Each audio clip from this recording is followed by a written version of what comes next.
ஒரு குட்டி கூட்டாஞ்சோறு விலாக் பார்க்கலாமா? நாள் கால் பண்ணி எல்லாரும் உங்க வீட்டுக்கு தான் கூட்டாஞ்சோறு ஆக்க வரோம் அப்படின்னு சொல்லிட்டாங்க. திடீர்னு சொல்லவும் கையும் ஓடல, காலும் ஓடல, என்ன செய்யறதுன்னு ஒன்றும் புரியல.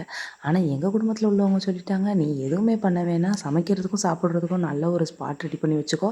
சாப்பிட்டு முடிச்சு குளிக்கிறதுக்கு ஒரு நல்ல ஸ்பாட் ரெடி பண்ணிடு" அப்படின்னு சொல்லிட்டாங்க. நாள் அண்ணன், நானு, மச்சி எல்லாரும் தேடி ஊர் ஊரா தேடி ஒரு ஸ்பாட்டையும் ரெடி பண்ணி வச்சாச்சு. மறுநாள் எங்க வீட்டு குடும்ப குத்து விளக்கு எல்லாமே வர ஸ்டார்ட் பண்ணிட்டாங்க. ஒவ்வொரு ஆளும் வர வர அவங்கவங்க வேலைன்னு பிரித்து பார்க்க ஆரம்பிச்சிட்டாங்க.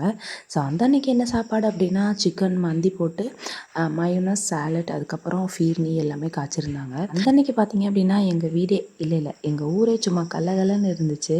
எங்கள் குடும்பத்தில் உள்ள எல்லாரும் மொத்தமாக வந்து இறங்கிட்டாங்க.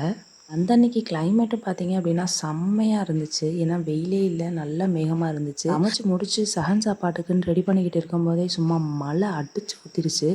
ஆனாலும் எப்படா மழை நிற்கும், எல்லாரும் கீழே பாயை விரித்து உட்காருவோம் அப்படின்னு வெயிட் பண்ணிக்கிட்டே இருந்தோம். அதுக்கேற்ற மாதிரி மழையும் நின்றுச்சு. எல்லாரும் நல்லா உட்காந்து சாப்பிட்டுட்டு இருக்கும்போதே சாப்பாடு உள்ளே இறங்கணும்னா மொஜிட்டோ வேணும்னு எல்லாருமே கத்த ஆரம்பித்தனால எங்கள் அண்ணன் இருக்கிறதுலே பெரிய வாளியாக ஒன்று எடுத்து மொஜிட்டோவையும் கலக்க ஆரம்பிச்சிட்டாங்க.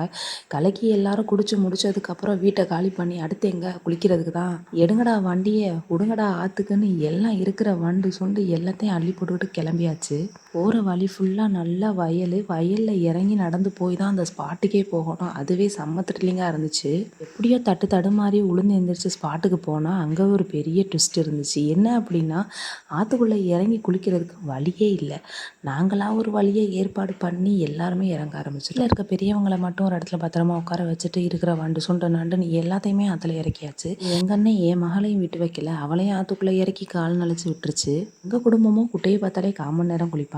இதில் ஒரு ஆத்தையும் காட்டியாச்சு. அதுவும் அந்த ஆறு ப்ரைவேட்டாக இருக்கிற மாதிரி வேற இருந்துச்சு. விடுவாங்களா, நல்லா திண்ட சோறு செரிக்கிற வரைக்கும் நல்லா ஆட்டத்தை போட்டு ஃபைனலாக ஃபேமிலியாக ஒரு குரூப் ஃபோட்டோவும் எடுத்துக்கிட்டு டாட்டா பாய் சொல்லிட்டு கிளம்பியாச்சு.